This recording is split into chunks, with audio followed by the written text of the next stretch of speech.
We're running, okay. All right, I'm Walter Lohr, musician, stockbroker, what do you want to call it with that? I was born in, well, I was born around 1950, Right, we'll do this with a you, year or don't two mind. above or beyond. I was born in Queens and I grew up in Long Island, just a couple of miles from here actually. So, grew up in the 50s, well, went to school, I went to, by 1965, I started to play guitar when I was 12, but I gave up after 6 months, couldn't get the hang of it. And they wanted me to play like, Camptown races and stuff like that. So it just wasn't working, and the music industry it wasn't there yet. But by 65, I was in high school, and that was actually the Beatles had first come the year before, so that all of a sudden changed the atmosphere. It changed my world anyway. That whole music scene, and of course you're growing up in the middle of your teenage years, and your hormones are screaming throughout your body and what like that. So it was a coming of age of sorts, and the music just directed it in that direction. So I was basically, so that's where I came. I came out of an ordinary childhood, family, two parents, two brothers. And I played sports, and then I did this, that, and the other thing, read books, nothing unusual. But when the 60s came and I was in high school and all this music stuff happened, that's when I got carried away or carried into it, so to speak. And then that's where it was. Yeah. How did you hear about it? I mean, what was going on? How did you hear about the 60s? We don't know. Calendar. Yeah, it just kind of happened, right? Right. But music, like, how did you get exposed to music? How did you get interested in music? Well, I always liked it, growing up in grammar school, I was buying the little records, the 45 RPMs of Elvis and Bristol Stomp by the Dovells, and the Beach Boys was started around, although came a little later, but there was a mess of the old, all those girl groups in like late 50s, early 60s, sort of like the Supremes, but they had a million different names. They were all the same. They're like the Chantels and the Doodles, and they were great songs. And so I was always, going to parties and playing, I was buying records even back then. But it was just entertainment then. It wasn't like something you'd want to, get into. It was just, these are great songs, and we play them and dance at parties. When the Beatles came, of course, and it became more like it was something to get into as opposed to just having them as background music or liking a song. The Beatles and the Rolling Stones and and the whole British invasion. That's where it changed, where I became sort of into it for the music, not as just for the entertainment value of the music to have around as a sort of a party lubricant or something. But Yeah. so that's how basically that's how it all started. Getting into music as a sort of a career or wanting to at that time. I was still in school, I didn't have a career yet. But, Right, but even the concept of music could be a career. right. Came And, to the fore. yeah, it became devoted, and of course all the peripherals that went with it, the clothes and the marijuana and the hanging out at the clubs or hanging out at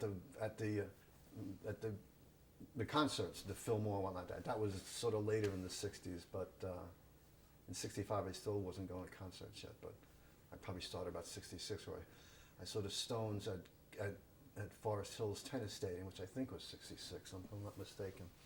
We came down in the helicopter, it was real cool. Right. Yes. That's what a rock star should do, Right. right? It was, I yeah, want to be one. exactly. Well, that added to the thrill, wanting to be in that place. So what made you start playing? Well, probably a couple of people I met in college. I didn't really start playing until I got into college, and then I was in the first years, and then of course with the long hair was growing and like having fights with my parents every other day and what like that, and getting people throwing rocks at me on the street. So that was the whole counterculture was growing there, and like you were there or you were here. There was a generation gap, and so in school, in college actually, there was a contingent of kids who just sat around all day in this sort of had a campus center where there was like a music room, this big stereo. So everybody would bring the new albums, and you'd cut class and sit there all day and smoke pot or whatnot like that, and listen to all the music.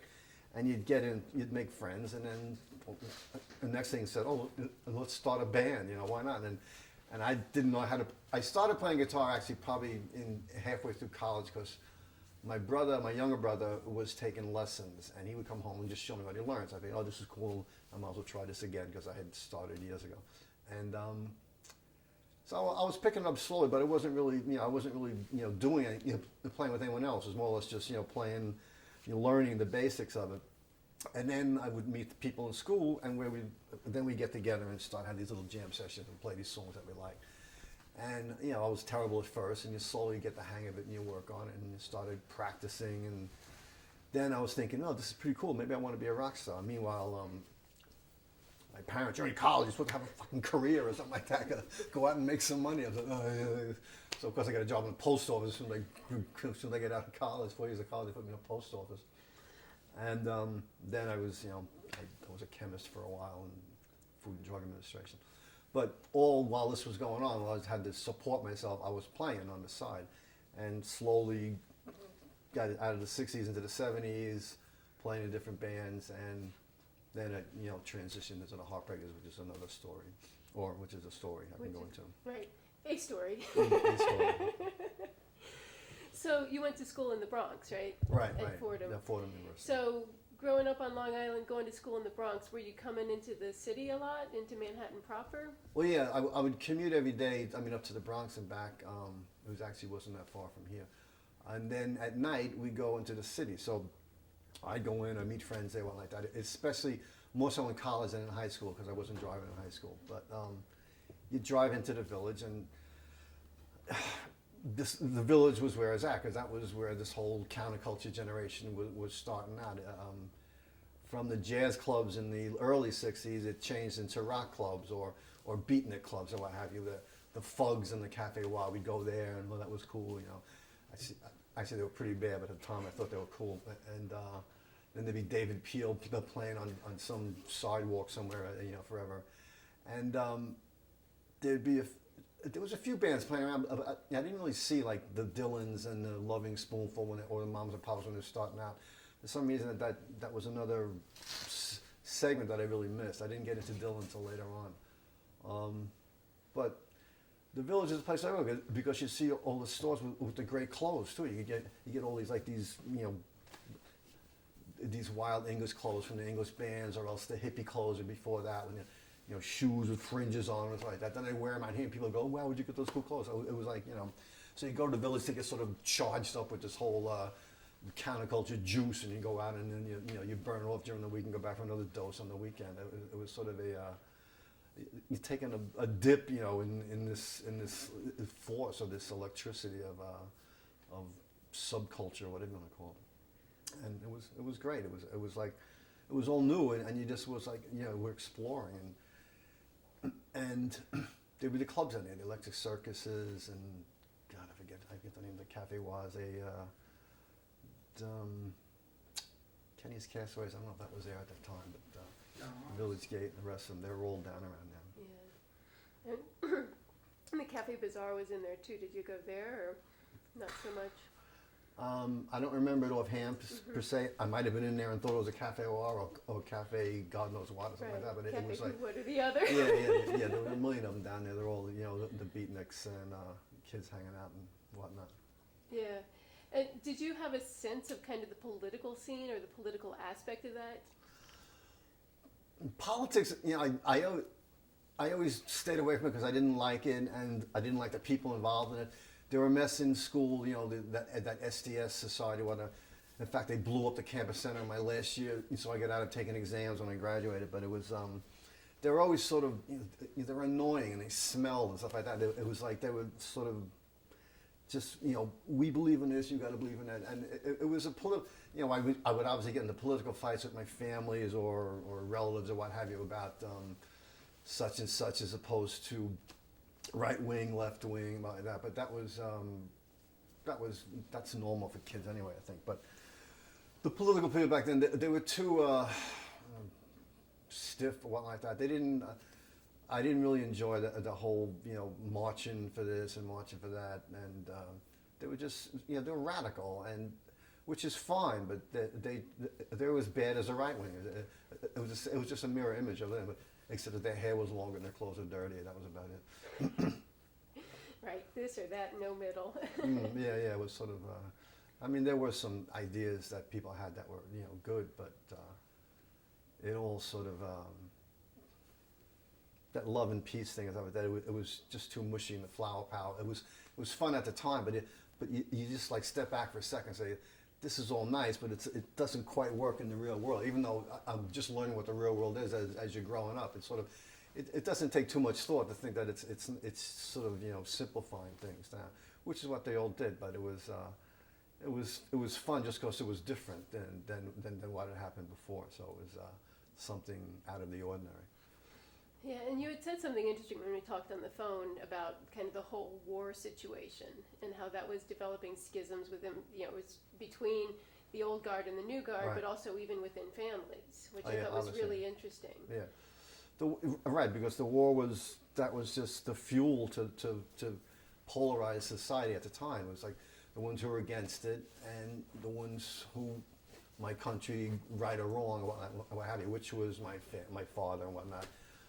My older brother, he was another generation, but he wasn't like part of the counterculture, but he was more or less, I don't know, I guess he was sort of right wing, but not really, not adamant about it.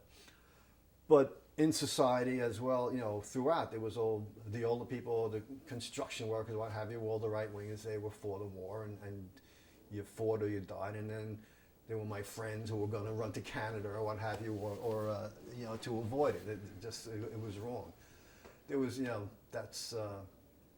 that just fed the whole counterculture, which making it grow more and separating it from mainstream society as sort of a place to find sympathetic opinions or people to chat with. And so the music was part of it, and politics, I suppose, was involved as well. Yeah, because one of our, kind of why we started with 65 was, it's kind of the year Dylan went electric, and that kind of killed a lot of the folk scene, or a lot of the substance of the folk scene, which was the whole socialist Bleecker Street, West Village thing. Yeah. And so it was kind of, in our mind, the decline of that socialistic power, and then more into this free-for-all. Okay, yeah. Does that make sense? But you weren't really aware of the whole socialism associated. Yeah, I wasn't, because I was still in 65. I was still in high school for another year. I'd be in high school, so I wasn't really hanging out down in the village. I would, read the newspapers or see the movies or what have you, but I wasn't sort of on my own to go running around yet. So, in college is when I started, but of course the folk scene was dead by then, and Dylan had gone electric, and then it was music. Well, music as an end in itself, as opposed to just as sort of a background to the whatever the political thing was being chatted about that day. Yeah. So say more about your playing. So you started playing the college circuit. Right, we played in college. Actually, I started playing in my last year. We started this band. It was called Bloodbath, with this friend that I used to go to see all the shows with in school, all the concerts and what have you. And that was my first band. It was called Bloodbath. I think I came up with the name. We actually have a film of it, of a few of our gigs at college. And then after I got out of college, we were still playing it. So I was playing around in local colleges, Manhattan College, St. John's, what have you. And we would do gigs in and on, and it was fun, but it was just weekend. And we were doing cover songs. I was doing like Rolling Stones and Led Zeppelin, and not really our own songs yet, but we, it was a challenge then just to learn, someone else's music before write our own yet. And it was kids from school, so we played around a few years, and then I started working here, there, and everywhere, and then I started answering ads in newspapers to try and get into a band that was doing their own stuff or meet different people. Trying to think, because the Dolls had a big effect on, and the Dolls were like, well, this is already 75, like that. all right, let's go before the Dolls. I was still playing in local bands. This is, say, 1970, 71, right? I've been playing all around the college circuit, and then I met, I'm getting into other bands. I answered an ad in I don't know, Voice or something like that, and I went to play with these guys in Brooklyn for a while, and then did a few gigs, Staten Island, local stuff. It was just playing sort of our stuff and some covers. Then I happened to meet, through one of those guys, another guy who was friendly with the Dolls. This guy Elliot, Elliot Kidd. He was the singer, and he was starting the band, and he knew the Dolls because he dealt them drugs or whatnot like that. He was a drug dealer or their friend or something like that. And so we started this band with this guy from Brooklyn. The band I was playing with in Brooklyn, and Elliot, and they got a bass player from somewhere. And we rehearsed. We shared the Dolls loft. We rehearsed in them and played in there. And this is just around the time the Dolls were breaking up. And then, so our first gig, we actually opened up for. No, it wasn't the first gig. We opened up for the Heartbreakers' first gig without me. It was with Richard Hell and Johnny and Jerry out in Queens somewhere. So the Demons played with that, and then John had walked up to me like a few weeks earlier, and because they were looking for another guitar player, and they had seen me at one of our other shows. I think it was one of our first shows, actually, the Demons show, and they asked me. Well, John pulls me aside because he was friends with the singer. He didn't want him to hear it. And said, "Do you want to join a band, or you want to like audition?" So I said, "Yeah, sure, why not?" And I auditioned, and I didn't hear anything. And then at this gig we played with them out in Queens, they asked me to join. And basically, Jerry said, "Did you like the music at all?" I said, "Yeah, I thought it was great." So I said I joined, and then I was the rookie of the year because we played our first show, knowing who I was, and at the CBGB's Rock Festival, or the 4th of July Festival in '75. And I came from out of nowhere into probably one of the biggest bands in New York at the time. And it was, a whole different world, because I had played the night before that with my old band, the Demons. It was a couple of people in the audience, and it was blah, blah, blah. It was the CBGBs. And then the next night, there was people pouring out the wall because they couldn't hold them in, because it was all the Dolls fans and what have you came to see. So it was like night and day. It was a whole different world. And then so I was at that level now where, well, this is pretty cool. Even though we weren't making any money yet, but it was still, this was a serious band. So that's when I graduated, more or less. What did that feel like? What was what did it feel like performing for the two people that might have shown up versus all of a sudden there's a crowd? Well, it makes a whole difference. You feel much more enthusiastic when you have a bunch of people screaming at you or screaming for you and what have you, and staring, and it just gives you the rush. I personally like the music a lot better that we were playing with the Heartbreakers. I was playing with the other band because the other band was more or less controlled by the singer, but it was still, it's just this enormous rush. People just standing there, yelling for you, and I'm just looking around going, "This is pretty cool," in some of the ways, and it was. Yeah, it was incredible, and that was what I wanted to do at that point. Yeah. So how did you balance the work, day play, job? work and play routine? Well, I used to show up at work sometimes with red eyes and different colors in my hair. It was I got, by the time, well, I guess it was like there was a year or so when I was in the Heartbreakers before we took off to Europe that. I was rehearsing twice a week, which knowing Johnny and Jerry later on was incredible. But at the time, everybody was in good shape and whatnot. So we rehearsed twice a week, and we'd play on weekends, something like that. If I had to play a gig out of town or something like that, I'd take a day off. When we finally got the call to go to Europe for the Sex Pistols tour, then I had taken 2 weeks off, I guess, some work. So it started like mid-December. Or December, maybe early December. And I took the 2 weeks off to go over there for the tour, and then I had to come back, but I think I ended up, calling up and saying I got stuck or lost my passport or some bullshit like that to stretch it out an extra week. Then I came back, and we left our manager there, and he finally signed a record deal. So then I just walked in and said, I quit, I'm gone, something like that. And then this is in a laboratory, no less, a Food and Drug Administration. I was a chemist, and so that was a lot of fun. Telling the boss to go fuck himself and like that. But I left, and then I saw some people years later, and they said, "Oh, we thought you were so glamorous, running off to play rock and roll in Europe or something like that." And to me, it was just like, "This is cool. I'm going to go, play rock." But it was, I didn't know their perceptions of it till I saw them later on. And then we went back over there and made the album, lived there a couple of years, and did what we did, and broke up and ended up back in New York on Monday 5 years later or something like that. But it was fun. I had a good couple of years out of it. Yeah, definitely. Yeah, because one of the things that I find really ironic with you in particular is you got real jobs. Right, I mean, you got government jobs. You got like serious jobs, and most people are like, no, I have music aspirations. I'll wait tables, I'll tend bar, I'll. You like the actors and all like that. Yeah. Well, I sort of backed I'll live into with it. my girlfriend. Yeah, no, it's stuff like that. I mean, I sort of backed into it. I wasn't really making a lot of money, but it was like, I got the job. I mean, out of college, I needed a job because I had to, get money. So I had some credits in chemistry, so I applied everywhere I could because it was in the middle of a recession. I think it was 1970.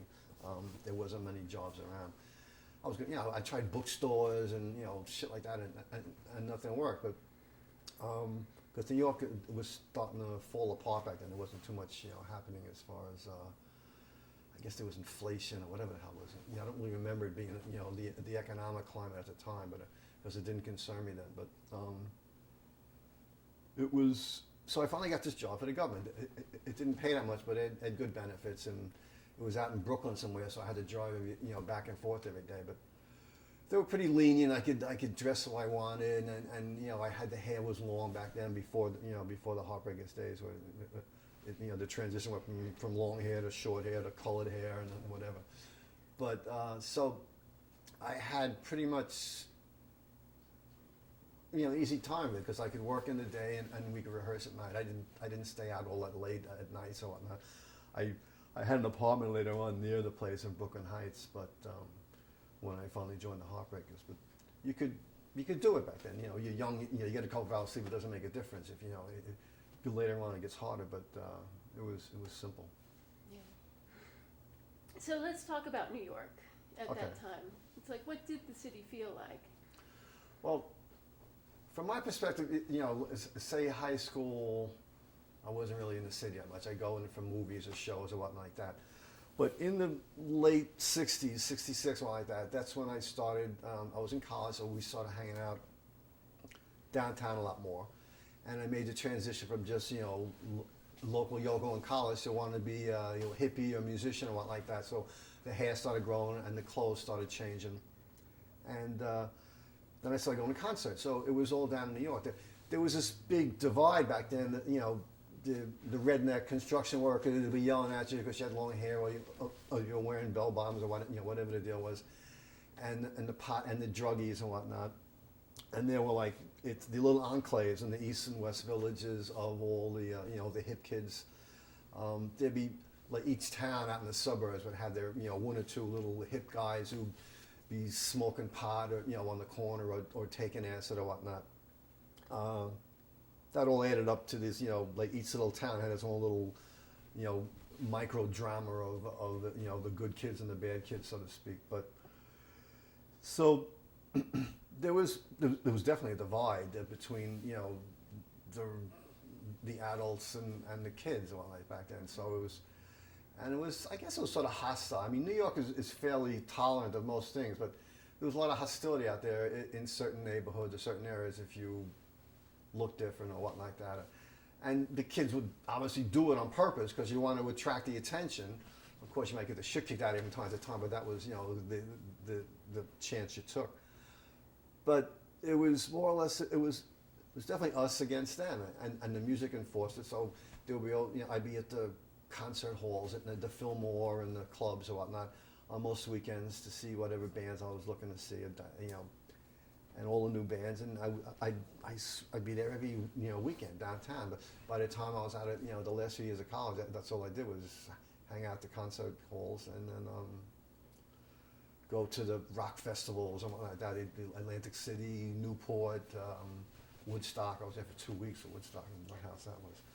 But that was, you know what you did. You just enjoyed all stuff. And I think every Friday afternoon, me and my friend used to go to the Botanical Garden. It was right across from Fordham. Pop some LSD, go walk around, staring at the trees and the birds and whatnot like that, and then get out to the Fillmore at night to go see whatever band we're looking for, or whatever other concert, the Garden or the Fillmore. And that was like my life for like 2 years. Like that, I'd be taking all these acid trips and go zipping around to whatever concert hall. And music would sound great when you're on acid. It was just like, well, if you weren't like out of your mind, by 2 stone, it would be a great time. You would enjoy it, but. Sometimes you get a little weird, but other than that, for the most part, it was a good time. And that was, but the atmosphere was great. For me, it was like, young, your home life's opening up, and you're discovering all these new things. So you're seeing everything in this great, of course you have a sort of a polarized mind. Like only the stuff that you like is good, and everything else is like, oh, stupid, people don't know what you're doing, you're all fucked up on that. You tend to get that way, but it was that magical time. Everything was possibilities and open, and you could do whatever you wanted. And I always believed that.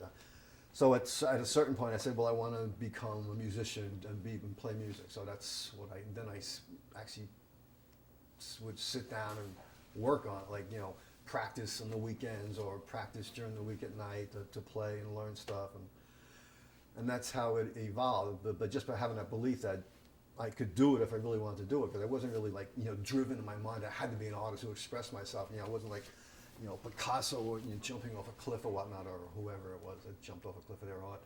But it was what I wanted to do. So and I felt the atmosphere was open enough at the time where you had that feeling that if you wanted to do it, you could do it.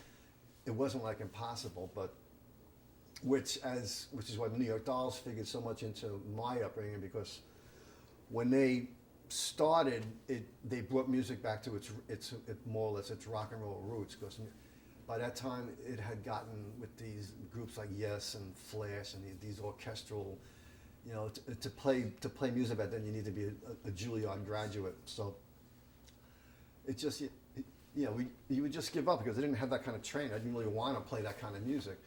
But then when the Dolls came, it sort of brought it back like it was in the 60s. But this time I could play it, and I was doing it. So I said, shit, anyone can start a band and get famous. And that's what the mentality was in the early 70 years when I was starting out, and the whole New York scene was finally happening, as opposed where it was local bands, not just the folk scene was, that was a scene back in the early 60s. But which I guess they were local bands as well, but the ones that really started making it was after the Dolls, and then the Blondies, and then the CBGBs, era came in. Yeah. And because like shows at the Fillmore and kind of the bigger venues, they weren't New York bands. Right, exactly. They were just bands that I liked. I wanted to go see. For me, it was mostly the English bands. I enjoyed them the most, as opposed to the California bands. But I ended up seeing all the bands because they'd be all in the same bill. You get the Grateful Dead and Led Zeppelin and Rod Stewart on the same bill. You'd be wild, combinations of music. But that was my background. That's what I grew up on, and that's the kind of music I like. After seeing it all, you start to coalesce everything. And this is the kind of music, rhythms, what I like, and that sort of helped me later on when I was writing songs, because that's how you form your taste, basically. And but really, there weren't any local bands at the time. I think there was the Four Seasons, Frankie Valli and the Four Seasons was a local band from Jersey or something, and that didn't really start until the Dolls, and then it became like the New York scene, because New York didn't really have a scene before that, apart from a bunch of hippies running around taking drugs, and now it was our scene basically, and I just ended up being in the middle of the scene, and it was great. I mean, apart from the Warhol crowd, which wasn't really about music, that was more about movies and hanging out at a fashionable spot. Yeah, talk about them a little bit. Yeah. Okay, I was never really involved with them. I didn't really know them until later years. I met the Mickey Ruskins and at Max's, but they were maybe a few years ahead of me, and so they were almost another generation. And I wasn't hanging out at the time, but I knew people. Later on, I met people who were involved with them, and it was it was fascinating to read about. I always wanted to be. That's why I wanted to be in the arts, so I could hang out with all these cool people, more or less. I wanted to have, be able to sleep with anyone I wanted to, and at night it didn't make a difference. But that was the attraction of all the sort of free love, if you want to call it, or free society. And Warhol's gang was like, the peak of it. They were doing all these wild things. They'd be up all night and taking all these drugs and making these movies that made no sense, but they were cool at the time. They were great. The Empire State Building for 7 hours, and God knows the other building, and all the names. So that was like a part of the scene that I aspired to be. I wanted to be part of that whole art world. And Max's, I'd go to Max's a few times, but if you didn't really know the people, you could just sort of look around and see if you're spotting these stars, but it wasn't really part of it. Until I started going there to see the bands like Patti Smith, but this was that was already after the Warhol crowd had shot themselves or whatnot like that, and have dead. But that was sort of that was that world I wanted to be part of, and that was and my ticket to get there was to be a musician or whatnot, and that was how you work your way up. Yeah, so it more set a framework of what was possible, and it's like, oh. Yeah. That was where it's sort of like a map. You're looking for where you want to be and how to get there, and you have to sort of figure out, well, this crowd is better than this crowd. You want to get in there, and then you just sort of work to get there. It's like driving a golf cart or something like that. You slowly get to your objective, and then when you get there, shit, man, this isn't as great as it cracked up to me. I got to go somewhere else now. But that's how life works, I suppose. Exactly, that's what aspirations are for, to become disappointments. Yes, true. So you weren't really, because one thing that fascinated me was like right in the middle of this era, it's like in '65, I guess there was a blackout, like in November. Right. In the middle of the, like in the '70s, Ford is like, did the city drop dead as the city's going bankrupt? Were you kind of, how did you react to any of that, or was that just daily? Well, the blackout, when it happened in '65, I remember I was supposed to go to basketball practice. So I was still in high school, and I got pissed off because I couldn't go play basketball at night. It was the first practice of the season. So that was sort of pissed off then, but didn't really have any general, meaning for me. In the '70s, there was this, when Ford told the city to drop dead, and Nixon got thrown out of office. There was, and Spiro Agnew with his annoying snobbery and stuff like that. That's why politics was the world I just didn't want anything to do with it. It was disgusting. There was ugly people doing ugly things, and it was just like, that was why I was in music and the arts, to stay away from all that stuff. Not realizing that the real power lies in that world, and they could take your art away if they wanted to, if they had the power to do it. But at the time, it was just like, stay away from me, this is all disgusting.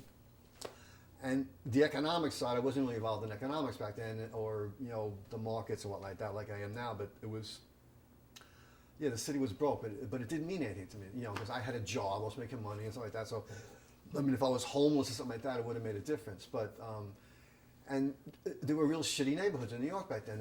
Like Times Square was disgusting.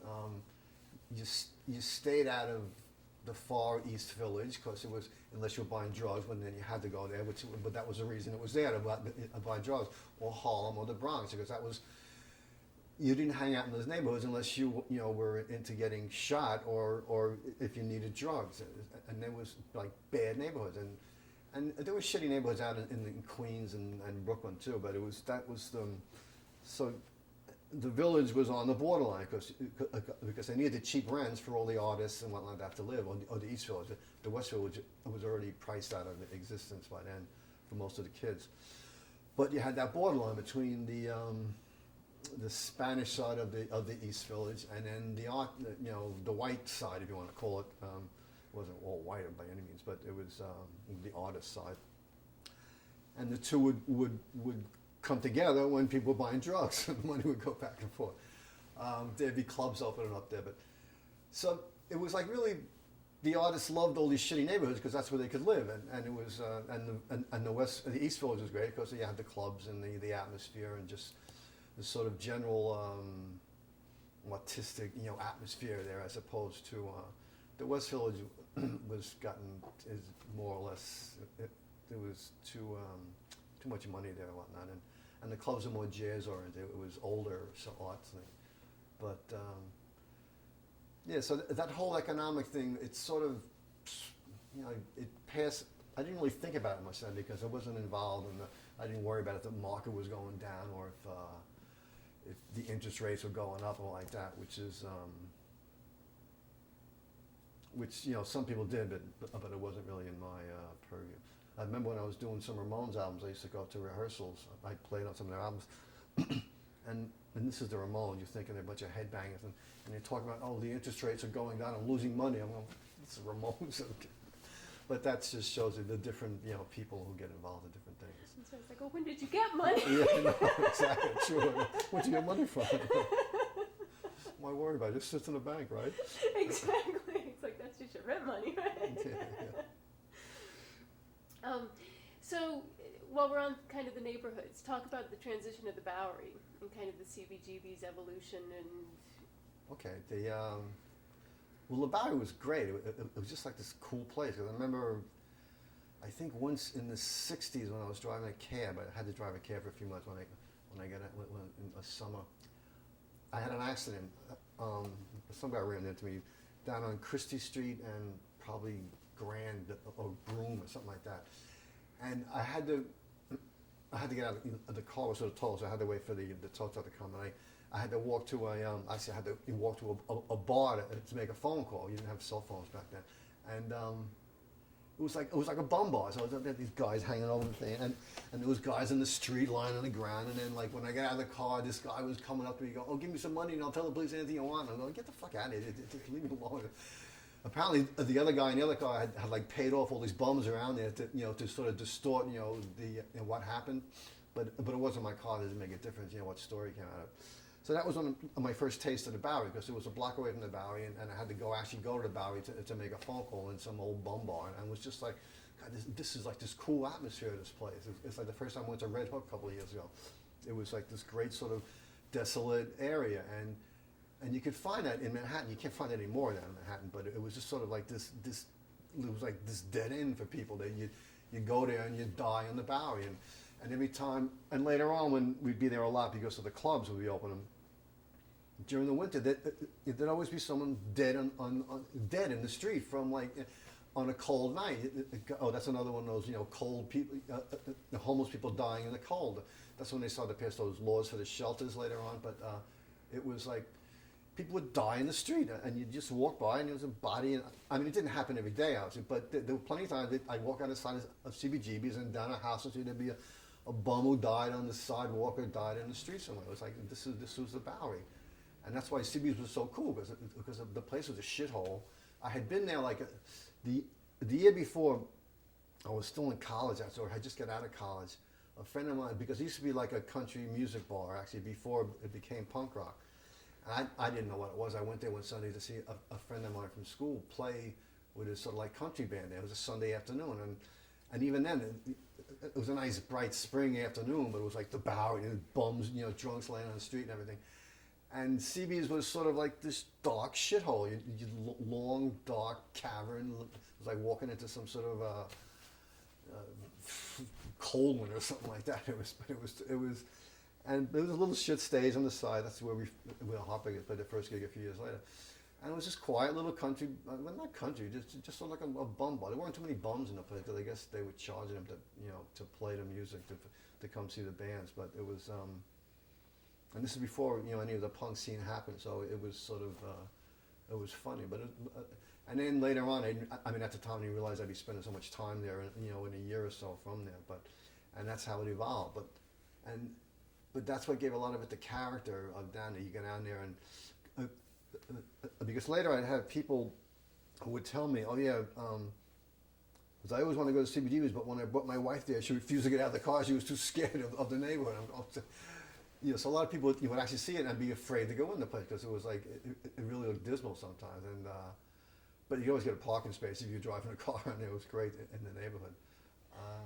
But yeah, for blocks around, there was nothing around until you got up towards St. Mark's Place, when it would get, and Phoebe's or whatnot. It was more livable up there, but CB's was like, and that bum hotel was right on top of it the whole time. So there'd be always bums out in front of the place, you know, hitting you up for a buck or something like that, or a quarter. So what about other? Actually, back to the Fillmore. Okay. Because And St. Mark's. huh? And St. Mark's. Yeah. What's your most memorable night at the Fillmore? Most memorable night. I don't know, one guy had an epileptic fit in the lobby once. No, like that. Probably Before the light show, even. before the lights. Yeah, before I think it was the Joe's Lights. They used to call it or something. Joshua. Joshua Lights. Yeah. There was so many good nights at that place. I remember sitting up in the first row to see Rod Stewart with the Jeff Beck band. It's the first time I ever really saw Rod Stewart, and Jeff Beck I always liked from the early days. And that was probably the only time I sat in the first row. For some reason I got these great tickets, but that was a great night. But I saw Led Zeppelin's first show in New York there in Traffic, and I'm trying to think the most memorable night. I don't know, they were all pretty good, stuff like that. The worst nights would always be when the Grateful Dead was there, because I could never stay awake. It would put me to sleep. It was just something, and I saw them like about 20 times. I always got stuck seeing them. And so many people loved them, and I used to like try to like them, but because so many people I respected actually enjoyed the band, but I could never stay away from that band for some reason. But and I used to see, I'd see all the people who became stars later on in the audience. Like I would see Johnny Thunders. For years, I would see him. I would know him from a distance because he always had the rat's nest hairdo, and he had the English clothes on, the high heel boots and whatnot like that. And he was always dressed good because I guess he was dealing drugs at the time or something like that, whatever it was. But I would always see him, and I'd see. I knew Debbie for years too. Debbie Harry, because I see her for time to time there as well.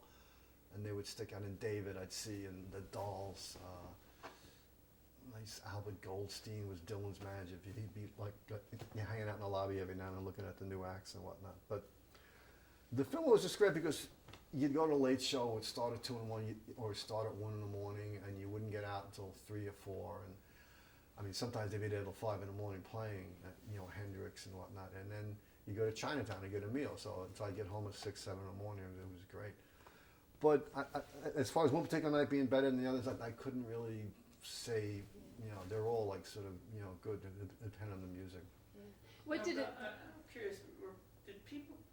Would people get comped to go into like Fillmore East? I never saw it or knew about it. Bill Graham was notoriously cheap about it, about everything. But maybe there were some musicians who would get comps in, or if they knew Bill Graham. I don't really know. I mean, to my knowledge, any people I knew, you never got in free unless they had some sort of in with a bounce or whatever, with one of the.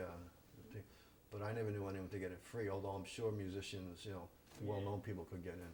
Yeah, I never thought about it before. But when There's a you lot of said people- Johnny, I never heard people talk about a lot.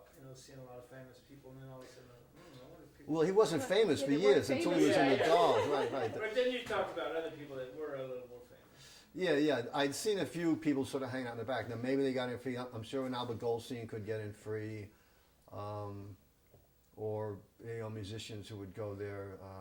But I didn't know the backstage. Back then I was still just an audience member, so I didn't really know who was running the place. But Bill Graham, I'm sure people would hang out in the lobby. They wouldn't even go to the seats. They'd stand in the lobby all night or just watch from the back there because the upstairs seats are pretty far back. You didn't see too much. But Did you ever play there? no, not the film. I played the Palladium Academy Music, whatever you want to call it. Play Electric Circus? No. I saw the Chambers Brothers at Electric Circus once. That was in the 60s. I'd gone there probably in college. I don't know what I took some drug that night or something or other. But they used to have those rooms, and these side rooms. They were like foam, like rubber rooms like that. You walk in and be all like you're bouncing around. If you were on acid or some weird drugs, it would be even like wild.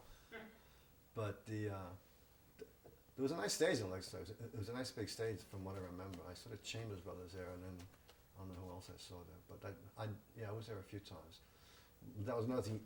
You'd walk outside and there'd be like either the drug dealers or the bums. I mean, it was St. Mark's, but it was still. It could get raunchy like late at night sometimes. It wasn't like it is now, where it's more commercialized and whatnot. You had to be careful where you were or who you hung around with too long. because there'd be a lot of, you know, people, the predators would come out, you know, to hang on the young girls or the young boys or what have you, and there would be, you had to develop that sixth sense of who, you know, of what, you know, who you're talking to and how far you want to go with it. Could you call St. Mark's sort of like, would it be the equivalent of Haight-Ashbury? From what I know of Haight-Ashbury, yeah, it would be sort of the equivalent. Yeah, you had all there'd be the clothes stores, the clothing stores. This was before Trash in Vaudeville. I don't know what was there before, but and the record stores, and it was mostly and then the hippie stores, the little knickknacks and the incense or what like that. I think there was an Azuma a couple of blocks away. One of those sort of pre-Pier 1 stores, but. Yeah, there'd be kids like sitting on the corner all days, I mean all hours of the day and night, strung out junkies, you know, acid heads, just, and hustlers, you know, what like that. It was a lot sort of sleazier than it is now, but it had more character as well. There were real characters there, you know, as opposed to just, you know, now I think there's a Gap on the corner there somewhere, isn't there? No, it's gone. Oh, it's gone? It's worse They now. got rid of it? Actually, the Gap was sort of a strange low point compared to what it is now. Yeah, true. Actually, the Gap, you know, the Gap, the probably wasn't all that bad. Right, well, the Gap was the first low point. Yeah, no, the first of many. Now, We're plummeting you here. know, they just, this is a funny thing, they just reopened CBGB's retail outlet in the middle of 8th Street, in the middle of St. Mark's. Really? Did they open it on CBGB's 8th retail Street? outlet? So if you drive by, they It's got like, these what little is that, awnings, right? two little awnings that look, so it looks like the old CBGB's Oh, yeah? with these two little awnings. Yeah. And I just found out that they're paying more in rent at that space than they paid at the club. They paid the club. I can't remember what the rents are. It's probably like $20,000 for a storefront down there. Oh, a at month. least, Yeah. at Insane. least. But they're doing $5 million in merch, so. Yeah, Hilly did all right by CBGB. Yeah, Hilly did all right. You see those T-shirts everywhere. Yeah, it's Yeah. incredible. But I was just a couple of weeks ago, there's a girl at work. She's like, I think she's 25, something like that. And she said, "Oh, you were in a band?" And I said, "Oh yeah, you know, we played in September back or October. We closed down CB's. Yeah, CBGB's. Wait, CB who? Yeah, I know. She didn't have a clue. She didn't know. I mean, she's a nice girl. It's just like, you know, it's another generation. That's so And I bet funny. she owns a Pink Ramones shirt. But yeah, she probably has a CBGB's T-shirt too. Yeah. Right, exactly. I don't know what it was. Yeah. The Ramones going pink was like, that's, no. Pink Ramones shirt. It's like, they don't do pink. Crass commercial or Trust something. me, they don't do pink. So, since we're talking clubs, I'm going to throw some out and just Okay. tell me what it means or nothing. Mm. So Bleecker Street, we talked a little bit about that. Bleecker Street, they had great jewelry shops there, the hippie sort of alternative, all these weird sort of antique jewelry shops. Village Gate was on Bleecker Street, which I saw, I saw Sun Ra and his orchestra there back in the late 60s. He was another piece of work, that one, the screen. But that's the kind of music you see there back there. It was like so wild. It was wild, but that's what you went to the Village for, to see something like that you wouldn't see out on TV or out in Long Island or Westchester, what have you. There was another club on, the Village Gate was there, but that was where I saw them. I don't know. Gertie's couple of- Folk City was over there. Yeah, the Folk City and a few others. I don't remember going into them that much because I wasn't into folk music that much. Bleecker Bob's record store was there. I met him years before I was involved in the music scene, just because I was, you know, just in there shopping around, and he was like, you know, always friendly, surprisingly enough. But he was always friendly, and he sort of, and I would see him years later, like. And I sort of, you know, got to know him a little bit, just to say hello when I went to into his record store, because he had a great collection. Then I was over in London with the Heartbreakers. He shows up at a birthday party for me at this club in East London. I go, "Bob, what are you doing here?" I said, "Oh, no." He says, "Oh, I was just thinking of opening up a store in London. I just happened to hear from someone that you're having a birthday party." So he shows up there, and then I was out in L.A. like in my friends in Malibu a couple of years. This is about maybe 10 years ago. And I happened to be walking in L.A. Because they had a gallery on Melrose, And right next to Bleecker Bob's record stop, and sure enough, the guy's in this goddamn store. I was like, holy so for all these periods of my life, I would run into Bleecker Bob of all people, and it was just like weird. You know, he was just like such a nut job, and I'm like, God, he always like pops up in the oddest spots. But he was on Bleecker Street with with the original the storefront there, and yeah. Other than that, it was just like those great little coffee shops, and there was another one on McDougal Street, that falafel place, or the Baba Ganoush from Mamoun's. Yeah, exactly. Yep. What about Club 82? Club A2, the first time, I know I played there with the Demons. The first time I was there was probably around the Dolls days when they first, because I didn't know about it like as the drag club it was earlier. But when I went to see the Dolls, I said, "Oh, this place is great. There's like dykes behind the bar, and there's like drag queens in the audience, and then the Dolls which were like semi-drag queens in a sense, but they're sort of rock queens on stage." And then they started having bands there regularly, so I would hang out there quite a bit. This is probably in the early '70s, that whole era, the Dolls and Mercer Arts Center, what like that. So it was a cool place because it was dingy. Around that time, like it was East 4th Street, I guess, 4th and 1st or 2nd Avenue, and you had to go downstairs into this pit of hell to get to get down there, and it was just like here you are in this place. It was straight out like a Warhol thing or something like that. And that's how I always imagined in my head, like some sort of Warhol factory club down there. But it had this great atmosphere. It was just like these real tough as nail dykes behind the bars and big black queen at the door and stuff like that. It was a great sort of free outlandish type of club. The place I loved to hang out in. And that was a great place. They had good music for a while. Then I guess it just like died, or they lost their license. I don't know how it finally. It stuck around for quite a few years because they were still having bands in the late '70s. But then I think they made a couple of revivals with it, and then it just shut. Probably the rents went up or something. I don't know. But it was a great club. And what about Mercer Arts Center? The Mercer was cool because it was an odd section of town at the time. It was sort of like Soho before Soho was Soho. Actually, it was north of House on a block, so it wasn't really quite into Soho, but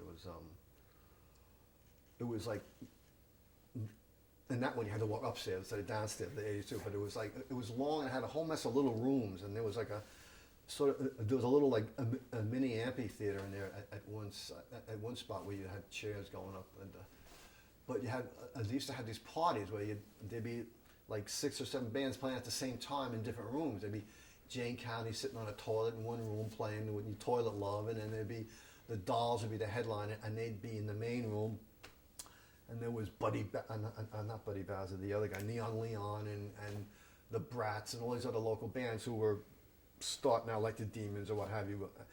But you go from room to room, and it'd be great. There'd be some sort of like bizarro dominatrix act going on, playing some music or whatnot, but. And be all like these crazy, everybody was dressed like complete fucking lunatics, and sort of you get the hippies, you get the sex freaks, with the leather and the whips and chains and what have you, and they'd all be out to see the Dolls and the other bands. It was great, but it was modern. It was bright, like white walls, and it was all sort of like a weird maze to go through. It was just like a big playroom, a romper room. Too bad it burnt down. Fires of hell overtook it. Yeah. All sorts of decadent shit was going on. Right. Talk about karma, right? Yeah, I know, exactly. Burned. It's like, so what about Reno Sweeney's?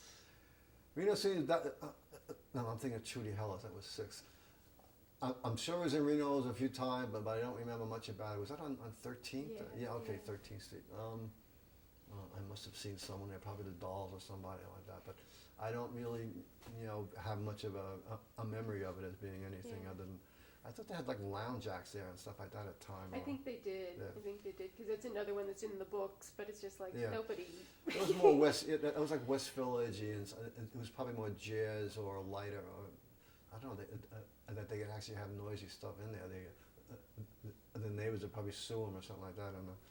Yeah, It was, because they were kind of that 13th Street, which yeah, was a yeah. lot more residential. Right. And, kind of above where a lot of the people were going. It's true, yeah. So what about Bells of Hell we were laughing about before? Right, Bells of Hell, Yeah. I don't know. That's And the Gaslight? Gaslight. I don't know much about No either. big thing. I know. What about Max's? You mentioned it Oh, briefly. Yeah, Max's was it'd been through several generations. Really, it came to life with the whole Warhol crowd. That's when it became like sort of famous. And I went there a few times with friends just to sort of see what it was like. And there was a restaurant downstairs, and I don't know that they had the upstairs going yet. But the first few times I went, I just remember the downstairs and the back room where the Warhol crowd was going. But I think I went to dinner there once twice around 9 o'clock. And of course, nobody was there who was anyone, so it was too early. But it was, to me, it was just like a bar restaurant at that time, in the Dolls days and all like that. There was sort of a wilder crowd than you'd find at a bar restaurant uptown or whatnot. Later on, when the Dolls came around in, I guess, the 70s, it became, there was another place, Ashley's, which was sort of like a mini Max's for a while. But you get a lot of the groups would go there who were in town, like say the British groups were doing a concert at the Garden or something like that. You'd always find them at Max's after the show for a while. The Stones were there. I think I saw Keith Richards there once. He walked in after one of the shows. So then it was like celebrity hunting at the time. Tommy Dean still had, it was still Mickey Ruskin's place for a bit, and so that's what was like celebrity time. And then it became, they started having bands there, because I know they opened up the upstairs, or they bought the upstairs, whatever it was. I think the first band I saw there was either Patti Smith and Television or something like that, probably in the early to mid 70s or something like that. And I'd seen Patti somewhere else too, some hotel in Times Square or some shit like that. But, so then it was changing from the Warhol crowd, which is sort of had gravitated away or overdosed or whatnot, into the younger punk crowd was moving in. And actually Mickey Ruskin got out of it probably around that point sometime. And then you would go, it would be more of a hangout for the newer music, Television, Patti Smith, whoever else was around, all the local groups. And then Tommy Dean and Tommy Laura Dean owned it, and it became like a sort of a club, like a place where you'd go to see all the bands. From like a hangout, it turned into a club and a venue, more or less like an alternative to CBGB's. A better alternative, because it was a little nicer, and I had more fun there only because it was, they were nicer to us or something. They'd let us have our own room up on the third floor. We'd go to dressing rooms where CB's, you didn't really have a dressing room. You were stuck in the middle of the audience all the time. It was sort of not comfortable there. And it was, you could go and eat. They give you free meals. I used to go in the afternoons to get the happy hour food and stuff like that. And it was more of a, I wouldn't say a friendlier, but it was friendlier to us or to me as in the bands I was in. It was easy to hang out with CB's, and you could eat there as well. With CB's, you just would go to drink. They used to have food in the early days, but it was some gross shit they used to serve. I think a chili or burgers or something like that. But they stopped that because the dog would lay shit all over the floor, all over CB's anyway. So, the dog was running, Hilly's dog, the greyhound there, and he'd be constantly stepping in shit somewhere. Max was a little more upper class, but it was, and later on it became like the place for bands. We used to make good money there playing on weekends. We'd sell it out, 2 nights in a row and whatnot. It was worth it. Yeah, actually that brought something up because, Max's, of course, is known for their free food. Mm. One person we interviewed said, be sure you ask everybody, how did you eat? How did you eat? Because so many people lived at Max's and got their food for free because, of course, they never paid their tabs. And Yeah. then I guess there was a whole Soho crowd that was living off of the guys that started Dean at DeLuca. Like they had some really? food Yeah. shops. So the artists were doing the same thing to him. It's put it on my tab. Put on his tab. We used to run tabs as far as the band did, but that would be more because it was like our own little bad habits would get in the way. We'd take advances on our shows. So, and with John, I remember with John it was like, and a lot of the bands would do this, but I think we were more notorious because if you let John go, he would take the whole band's money before the show was even done, and we'd play that night. I think it happened once at CB's. He took enough advances, like there wasn't any money left to pay the band when it was over. and we almost killed them because they needed to, they all wanted to get hobby, before, this is like weeks before, so, we book a show, okay, let's get them in advance, we run down there to get. Max is, they sort of kept him in a limbo. We still had to tell, if you're going to give Johnny money, stop him at this point here. Don't give him any more money after that. He'd be a begging and screaming or something. So they used to feel sorry for him, and they'd give him, some just, on the side. But I would eat it. Yeah, I'd eat there every now and then. I think I brought my parents there one night, and I paid for their meal or got a free meal from, out of Tommy and Laura Dean for them. I would go in the afternoon to get, they'd have the little chicken wings and what have you. So I'd get that free, and they'd give me, I would always drink for free at the bars. In the afternoon I wouldn't because there'd be different guys downstairs, but at nights in the clubs, it would, they'd always give you free drinks. We never really ran it, I guess I did run a tab there actually. We did have tabs for a while, and they'd take it out of the show money sometimes. So it would be like, they would get it back eventually, but they were pretty good at, they'd forgive you sometimes if you didn't have it or you didn't have any shows coming up or whatnot. But yeah, Max's was good like that. They took care of the artists. So we talked about Electric Circus, Doms, Fillmore, Anderson. Anything else to? Yeah, the Anderson, that was sort of a peripheral thing. I think I was only there once or twice. I saw my brother's band was playing there. They were playing with Patti Smith. That was after it had been closed for a couple of years, and it came out. This is probably in the late '70s or something like that. Before that, I didn't really know much about it, or didn't go in it that much. I think there were a few parties in the early '70s or whatnot there, but I don't know much about it. The Fillmore was the Fillmore. There was there was that place Mother's over on West 23rd Street across from the Chelsea, which is a little shit bar, but it was they were having those bands back then. I think it was called something else during the day. And they would have, we'd play there a few times in the early days, and there were bands that played. It was small. Make the Ville would play there, we'd play there, what have you. But they used to treat us pretty good. And then there were other clubs. There was, I think Mickey Ruskin opened up another one on the corner of Bleecker and Broadway for a while too. But that was later on, so you're talking after '75. But they'd always open up these little clubs or rooms for a while where you do a show and they give you money, but then the place would close down a couple of weeks later because they couldn't survive or what like that. So, but those were the main venues. And we go out to Brooklyn every now and then to that place called Zappa's, but that was like once a year or what like that. What it was different when you went to the suburbs or to Jersey. It was like it was just a gig. You go out there and you play it, and sometimes they played Newark or in these weird spots. I think we did a tour of Cleveland once. We flew out there for a weekend with the original Heartbreakers, but that was sort of, you never get paid. The people would rip you off and stuff like that. It was just like fucked up. We hated going out of town, until later on we got you had the record company people doing it for you over in Europe or whatnot. Right, as long as you had people doing the deal, Yeah, it's like okay. Yeah, when it Don't gets make me legitimate. fight for this. When it gets legitimate, otherwise, you're scrounging around town to town in these little vans and stuff. That was always no fun. Right, joy. Mm. So speaking of the Chelsea Hotel, did you spend much time there? Yeah, I bought a lot of drugs at the Chelsea Hotel.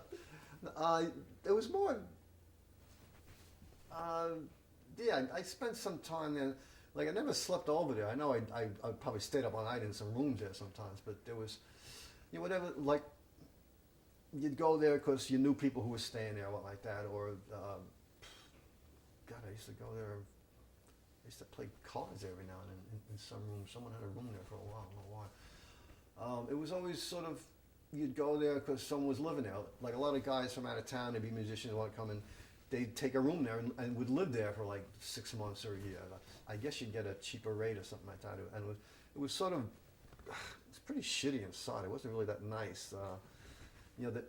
Like, I knew the history of the Dylan Thomases and the rest of and the earlier people who lived and died in there and whatnot, but it didn't really impress me that much. It was an interesting lobby and you'd walk in, but it was, I don't know, mostly, the only times I was really there was for either to meet people or for drug deals or what like that. It wasn't really sort of, it didn't have any great, feeling for me to want to go there. I mean, it was a cool place, but for the history of it, but it wasn't, a lot of people, the Sid and Nancy stayed there and they lived and died there and whatnot, but wasn't nothing special as far as I know. So what about rehearsal spaces? All right, back then there was, I know, there were a few, there was always a few studios around. They would come and go. I think now the main one's on 30th Street where I did the, that Daily Planet building. But back then that wasn't there, but so there'd be different rehearsal studios. The Heartbreakers had one down in Soho, in the corner of Center and Grand Street for years. It was on top of a diner.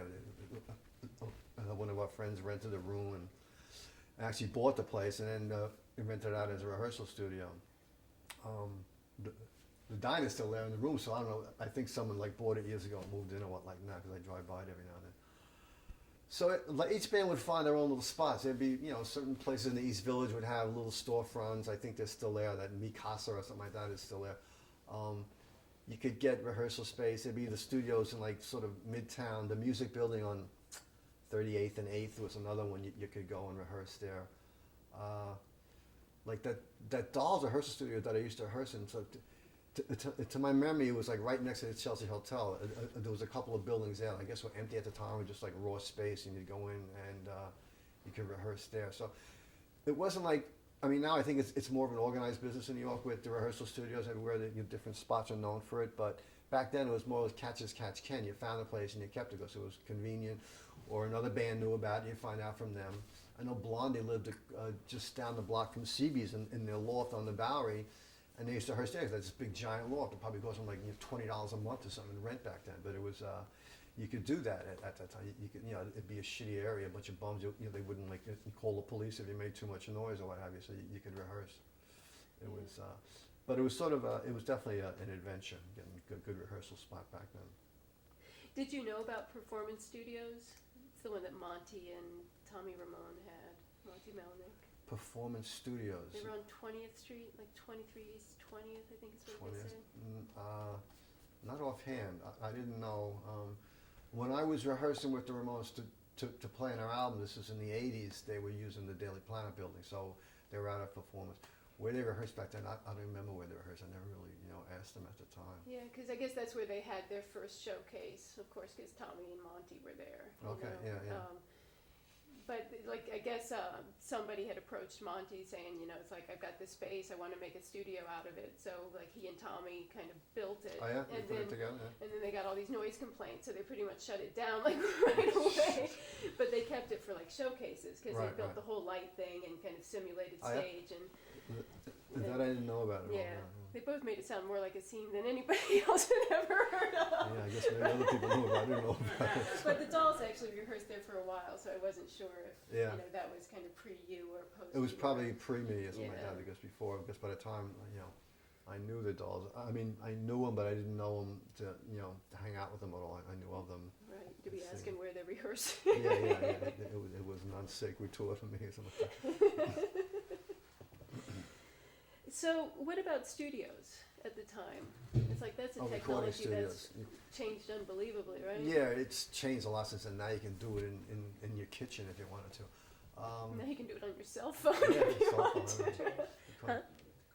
Oh, okay. What? Time of shit, Okay. it's like 2:25. All right. So, Okay. a couple more questions. Yeah. Studios, Oh. there were, that was another thing as Cats can. There were a few well-known ones.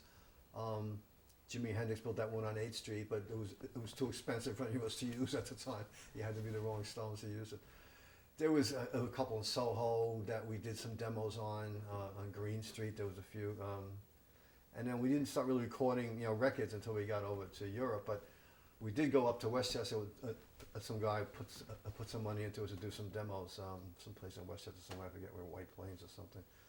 But there were a lot of studios around, but we weren't using them that much at the time. It was still starting out, so we didn't really have the money to go, blowing and recording unless people were putting it up, which did a few of them, but it wasn't. I would imagine the Ramones and Blondie would know more about the New York studios because they were in it more than we were. We did most of our recording over in Europe, so it was a different world. Yeah. And when you were recording, how many tracks were you doing? Was it like 4-track or?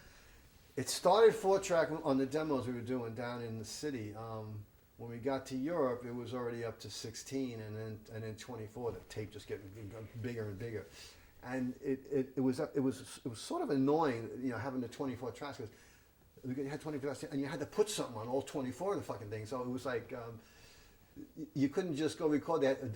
They give you like a separate track for everything. I mean, you could do a lot more, granted, but it was more technical shit involved, and that's why I always hated recording, because I hated doing the same song over and over again, or like that, trying to get your part right, but someone else will screw up, and then you got to do it over it. It was sort of, I enjoyed playing a lot more than I did recording. It was probably probably figured against my being a permanent musician anyway in the end, but it got more complex to record it, and I think in the early days, like when you used to do just on like these 2 tracks or 4 tracks in the 60s or whatnot, it was simpler, but and you had to get your part right every time. Yeah, and because that's one of the things that I find interesting too, because like some of the people that we talk to, it's like we're recording it live, period, 1 take, 1 track, that's it, and it's like, how does that change the music, or does it? Well, you've got to. It's great if you get a great performance live, because live, you make so many mistakes on stage. It doesn't matter. You have so much noise to hide it behind. That's why I always like 2 guitars in a band, because you can make all the mistakes you want, and it's covered up. I mean, to a degree. To get it right live, if you get a good performance of it, it's great. But then you've got to, if the slightest thing goes on, you've got to redo it and do the whole thing over again. Whereas if you do your own tracks, you can make the mistake and redo it without having to redo everyone else's stuff. So to get a live performance on tape is good if you can do it. If you're professional enough, the Heartbreakers are pretty sloppy on their performance in their studios. But some bands could do that. Like the Ramones used to be able to do that. They could do it live because they play the same song over and over again. It was just, it was easier. Although it was different when I was recording with them, because they were trying to do different things. But certain bands you could get away with doing a lot of stuff. But, the really flashy bands or the really technical bands could do it easier. We had trouble doing it live because we'd make so many mistakes. It just depends on the band, but it's a lot easier if you get it done live and it's okay, great, wrap it up, on to the next song. But it doesn't always happen that way, unfortunately. Right. So 2 more things, and then we'll just wrap up. Okay. One is kind of backtracking and covering the whole 10 years. Right. So the transition from folkies to hippies, and we kind of skipped over disco because that doesn't seem to have been a big part of your experience.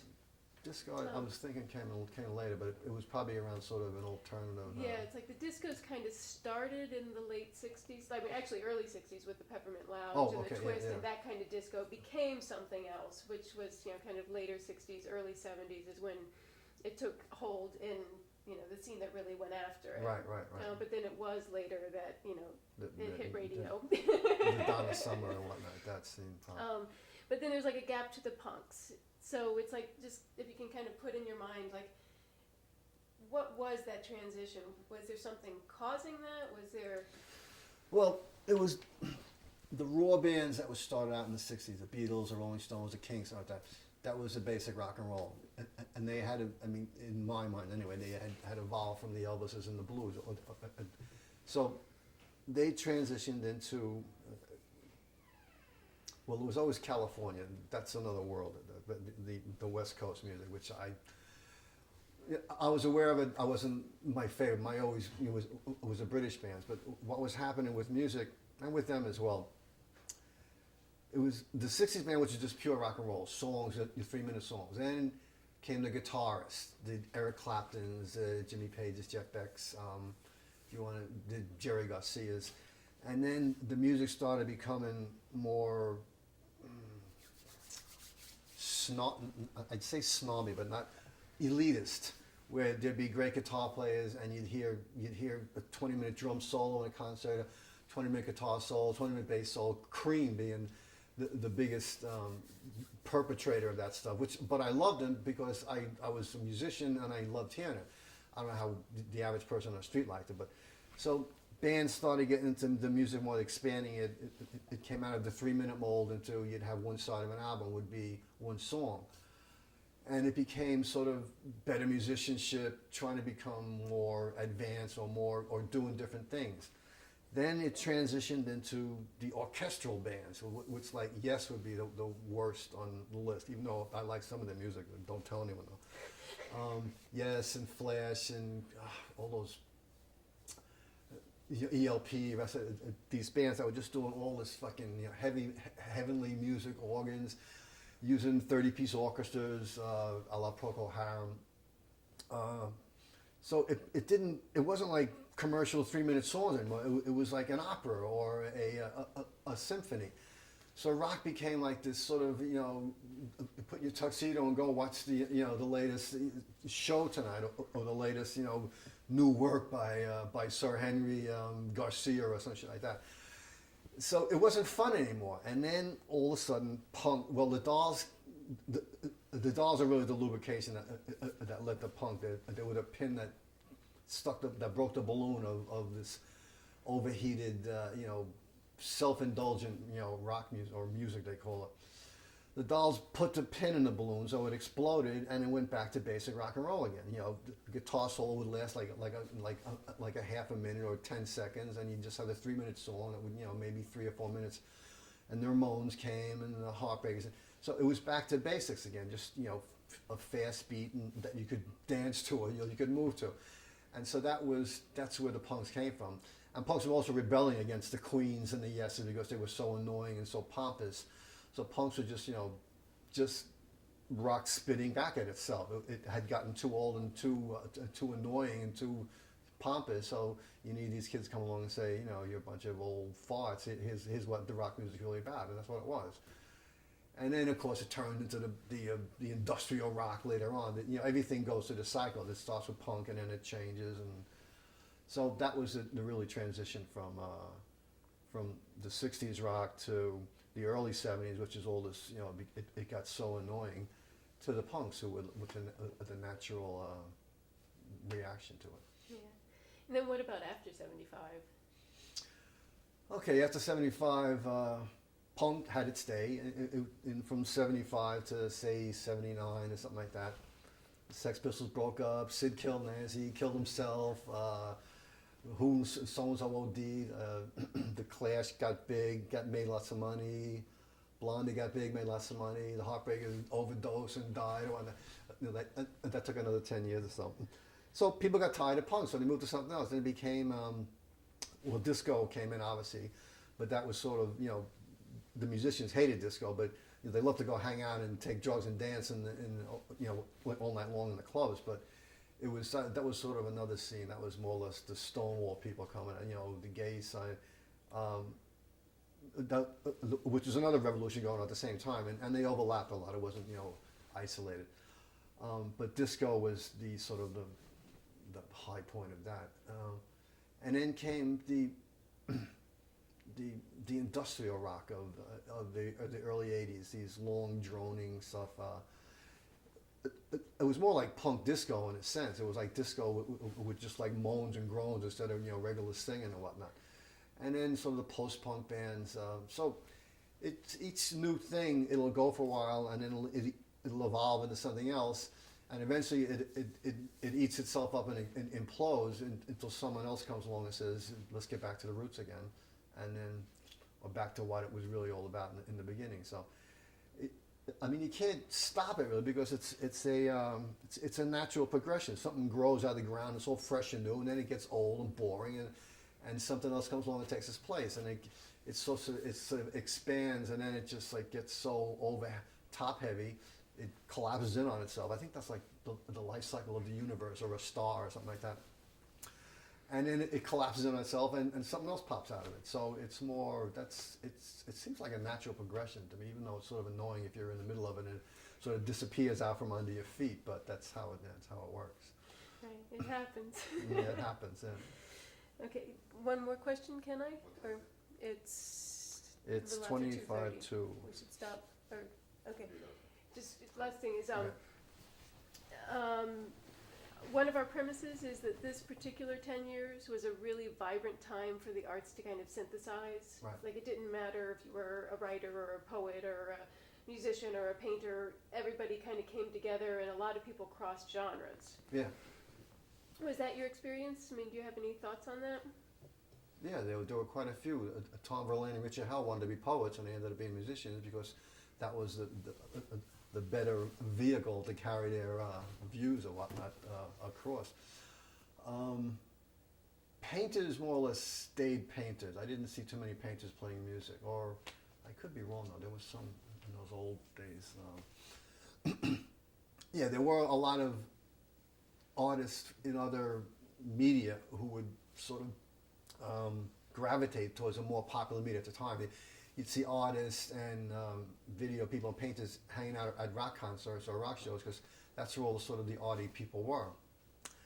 And you would also go to art shows if you knew someone who was hanging out in the music world who was a friend who did paintings or what like that. Like, I can't think of any names offhand, but there were people I knew who I'd go to see shows for because, like Bob Gruen, where he would do photo shows, but I mean later on, but it was that type of idea where it'd be someone who would be sort of related to your art, and they would have shows, and you go to the gallery to see a show, go to an opening. God, there were a few of those people back then. I can't think of who they were. Susan Springfield, maybe, I don't know. But yeah, there would be sort of people jumping their boundaries more or less, and you get them to help. You know, you get like an artist, you know, to do an album cover for you, or do a record cover, or you get a fashion designer to make some clothes for you, or you give them some ideas about, you know, what kind of clothes to make. That was the good spirit of the time, because you'd get all these different people sort of, you know, exchanging ideas together, and that's where New York was sort of the center of the universe at the time. I mean, London had its own scene as well, but it took a little later for London. But yeah, New York was in the 70s was probably the main place to be. California was more or less past its prime, and London was coming up. Although London might have had their day in the 60s with the Carnaby Street crowd and what like that. But New York was definitely the 70s, middle 70s, punk. I think that's a good place to wrap up. Did you ever have you ever had any trouble balancing your two lives? Because I think you're one of the more interesting stories, because you lead two completely different lives. Has that just been a natural thing for you? Well, yeah, it's sort of natural. I mean, sometimes I walk out and see, and I have to kill people because but that's just a bad joke. It was bipolar.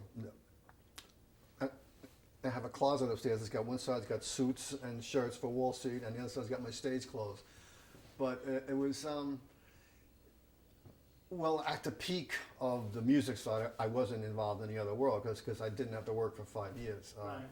But when I came back from Europe and after the band was sort of broken up, then I needed a job. So I had to go back into the working world to make money. So I sort of found my way down to Wall Street and started working there. And you know, I didn't want to particularly be down there, but I sort of enjoyed it after a while. It was sort of fun, and I developed a knack for it. But like in the early days of the Heartbreakers, yeah, I was working in a government lab in the daytime and playing with the Heartbreakers at night, and it was the only. It didn't really like bother me mentally. It was just the pain in the neck of having to get up in the morning the next day, you know, getting home from rehearsal at 2 or 3 in the morning and getting up at 8, not 8, and getting up at 6 or 7 to go to work. But it wasn't every night. You know, I would just come home and sleep it off the next night when I got home.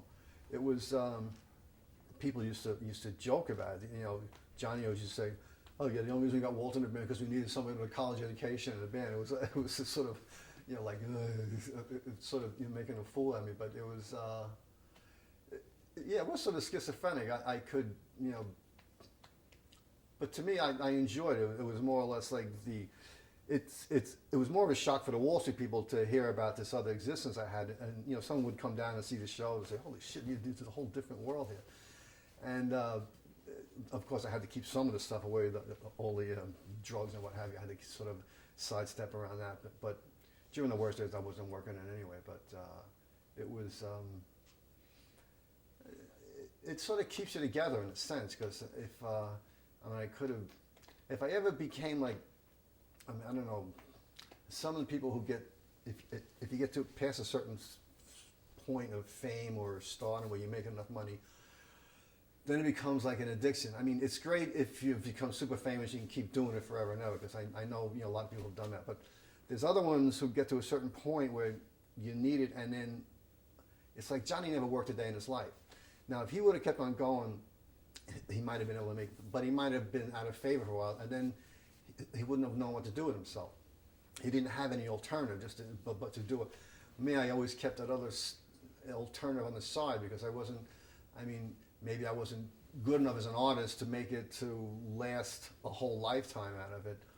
But it was also something, I was just wanted to cover all my exits, basically, or have my, have always a fallback and stuff like that. Like, I was always the one in the Heartbreakers who had money in my pocket, because I would never spend my last dollar. Maybe I was brought up cheap or something like that, but it was just, they would, drop everything for a bag of dope or something like that, and I would just, okay, now I'm gonna have to stop here, because I have $5 left, I'm not gonna spend my money.